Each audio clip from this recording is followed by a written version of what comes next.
நம்ம ரூஹு பிரியும் போது நிறைய பேருக்கு திக்ரு செய்ய வாய்ப்பு இருக்காது. ஏதோ கவலையில் இருப்பார், ஏதோ பயத்தில் இருப்பார், ஏதோ அதிர்ச்சி, அந்த உயிர் பறிக்கிற எடுக்கிற மலக்குகளை பார்ப்பார். ஒரு மலக்கு வர்றது இல்ல, ஒரு பெரிய ஜமாத்தே வருவாங்க மலக்குமார்கள், அவங்களை எல்லாம் பார்ப்பார். பார்க்கிற போது ஒரு வகையான அதிர்ச்சி.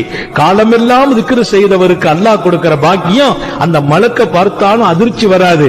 அந்த நேரத்திலும் இவர் நாவு திக்ரு செய்யும். திக்ரால் நாவு ஈரமா இருக்கும். அதுல இன்னொரு செய்தி எழுதுறாங்க, சக்கராத்துல தாகம் கடுமையா இருக்குமா, சக்கராத்துல தாகம் கடுமையா இருக்கும். அப்படியே நாக்க தூக்கி காட்டுவார். நம்ம தண்ணிய கொடுத்தாலும் அது உள்ள இறங்காது.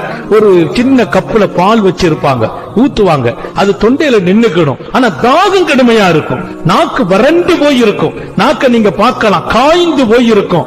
யார் வளமையா திக்ர் செய்வார்களோ அவர்களை குறித்து பெருமானார், உன்னுடைய ரூஹு பிரியும் போது